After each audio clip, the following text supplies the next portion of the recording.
প্রিয় স্নেহের ছাত্রছাত্রীরা, তোমাদের আজকে আমি commercial law and preliminaries of auditing এই পেপার থেকে আমি তোমাদের একটি মক টেস্ট পেপার নিয়ে আলোচনা করব। তোমাদের আমি অলরেডি 4টে চ্যাপ্টারের কিছু গুরুত্বপূর্ণ নোটস নিয়ে ক্লাস করিয়ে দিয়েছি। আশা করি তোমরা সেই ভিডিওগুলো দেখেছো এবং তোমাদের যাদের বিজনেস স্টাডিজ রয়েছে আমাকে একটু জানাবে যে কাদের কাদের তোমরা বিজনেস স্টাডিজ রয়েছে। আমি বিজনেস স্টাডিজেরও তোমাদের সাজেশান দিয়ে দেবো। তোমরা একটু কমেন্ট করে জানাবে, হ্যাঁ স্যার আমাদের বিজনেস স্টাডিজ লাগবে। এবং তোমরা চ্যানেলটি সাবস্ক্রাইব করে রাখবে, কারণ আগামী যে সেমিস্টার 4th সেমিস্টার রয়েছে সেখানেও তোমরা কিন্তু 100% কমনযোগ্য তোমরা সাজেশন পাবে। তো দেখো, আমাদের 1 ঘন্টা 15 মিনিট, তোমরা জানোই আমি আর মিনিট নিয়ে আলোচনা করছি না। বলছি 1 নম্বরের প্রশ্ন, কোনটি অংশীদারি কারবারের বৈশিষ্ট্য? চুক্তিগত সম্পর্ক। তারপর রয়েছে একজন মহিলা কখন অংশীদার হতে পারেন না? নাবালিকা, ঠিক আছে, পারেন না। অংশীদারি প্রতিষ্ঠানে নিবন্ধন করা যেতে পারে প্রতিষ্ঠানটি গঠন বা পরবর্তী যে কোনো সময়। নিচের যে বিষয়কে অংশীদারদের কর্তব্য বলা যায় না সেটি হচ্ছে কি? এখানে তোমরা এই 4 নম্বরের প্রশ্নের অ্যান্সারটি তোমরা দেবে যে কোনটি হবে। তারপর 5 রয়েছে যে অংশীদারি প্রতিষ্ঠানে একজন বাদে সকল অংশীদার সীমিত দায় বহন করে তাদেরকে বলা হয় সীমাবদ্ধ অংশীদার। তারপর রয়েছে দেখো, অংশীদারি কারবার ভারতীয় ড্যাশ আইন দ্বারা নিয়ন্ত্রিত। অংশীদারি আইন দ্বারা। বিবৃতি, এখানে পরের প্রশ্ন, বিবৃতি এ 2 বা ততোধিক ব্যক্তির সমন্বয়ে একটি অংশীদারি প্রতিষ্ঠান গড়ে ওঠে, কারণ অংশীদারি প্রতিষ্ঠানের ন্যূনতম সদস্য সংখ্যা 2 জন। এ ও আর উভয়ই সঠিক এবং আর এর সঠিক ব্যাখ্যা। বিবৃতি, প্রদত্ত বিবৃতি দুটির সত্য অথবা মিথ্যা বিচার করে সঠিক বিকল্পটি নির্বাচন করো। বিবৃতি 1, অংশীদারদের দায় হলো সীমাবদ্ধ, ঠিক আছে। বিবৃতি 2, আইনের চোখে অংশীদারি কারবারের কোনো পৃথক সত্তা নেই। এখানে বিবৃতি 1 মিথ্যা কিন্তু বিবৃতি 2 সত্য।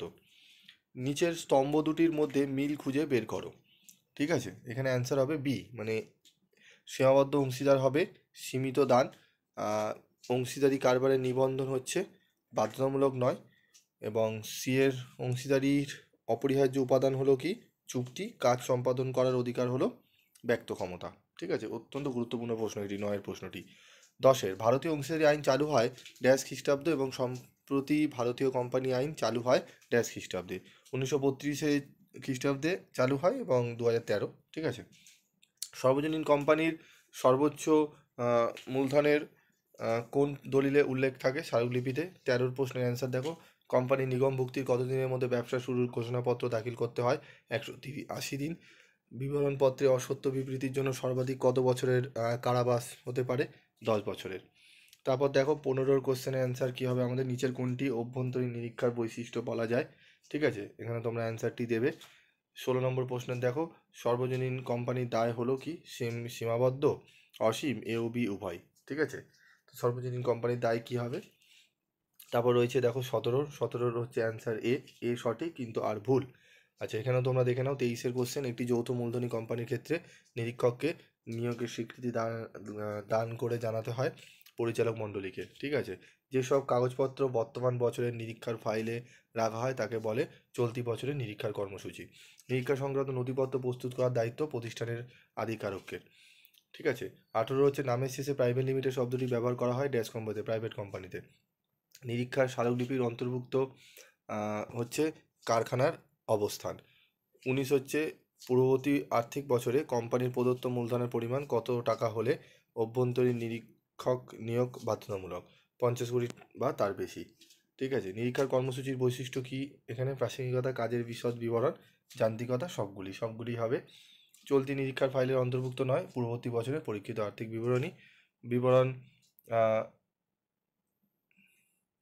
বিবরণপত্রে অসত্য বিবরণের জন্য সর্বাধিক ড্যাশ বছরের কারাবাস হতে পারে? 10, ঠিক আছে। 21 দেখো, নিম্নলিখিত কোনটি নিরীক্ষা কর্ম শুরু করার আগে প্রস্তুতিমূলক পদক্ষেপ নয়? নিরীক্ষার প্রতিবেদন উপস্থাপন,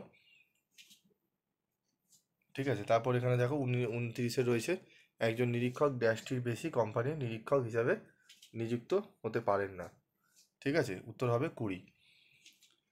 22 প্রশ্ন দেখো, নিম্নলিখিত কোনটি নিরীক্ষার ফাইলে রাখার উদ্দেশ্য? সবকটি। 30 হচ্ছে এখানে দেখো, ড্যাশের পরামর্শ অনুযায়ী নিরীক্ষার ফাইল অন্তত 10 বছর সংরক্ষণ করা উচিত। ICAI।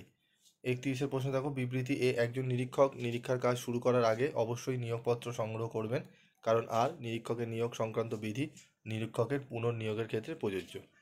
তো অ্যান্সারটি এখানে 31-এর অ্যান্সারটি কী হবে আমরা দেখে নেব। 31-এর অ্যান্সার হচ্ছে আমাদের, ঠিক আছে, এ ও আর উভয় সঠিক এবং আর এর সঠিক ব্যাখ্যা। 32-এর প্রশ্নের অ্যান্সার হবে এ, ঠিক আছে। 37-এর প্রশ্নের অ্যান্সার হবে হচ্ছে 36, এখানে হচ্ছে ডি, ওপরের সবকটি। 37 হচ্ছে নিয়মমাফিক পরীক্ষায় যে ধরনের ভুল সহজেই ধরা পড়ে, পরিপূরক ভুল। 38-এর হবে ড্যাশ প্রতিষ্ঠানে নমুনা পরীক্ষা বিশেষভাবে প্রযোজ্য, বৃহদায়তন প্রতিষ্ঠানে। 33-এর হবে হচ্ছে এ, বিবৃতি 1 সত্য কিন্তু বিবৃতি 2 মিথ্যা। 39-এর হবে বিবৃতি 1 সত্য কিন্তু বিবৃতি 2 মিথ্যা, ঠিক আছে। তারপর দেখো নিচের বিষয়গুলি ক্রম অনুযায়ী সাজাও। এখানে হচ্ছে বি হবে অ্যান্সার, 1, 3, 4, 2, এগুলো পরপর সাজালে এরকম দাঁড়াচ্ছে, ঠিক আছে। 40 নম্বরের প্রশ্নের অ্যান্সার হচ্ছে এ, ঠিক আছে। এখানে 35-এর অ্যান্সার হচ্ছে নমুনা পরীক্ষা বলতে বোঝায় বাছাই কয়েকটি লেনদেনের পরীক্ষা, ঠিক আছে। সম্পূর্ণ মক টেস্টটি তোমাদের আলোচনা করে দিলাম। এই প্রশ্নগুলো ভালো করে তোমাদের প্র্যাকটিস করে নিও। প্রশ্নগুলো অত্যন্ত গুরুত্বপূর্ণ প্রশ্নগুলো এই প্রশ্নপত্রে রয়েছে। আজকের মতো ভিডিওটি শেষ করলাম, দেখা হচ্ছে পরবর্তী ভিডিওতে।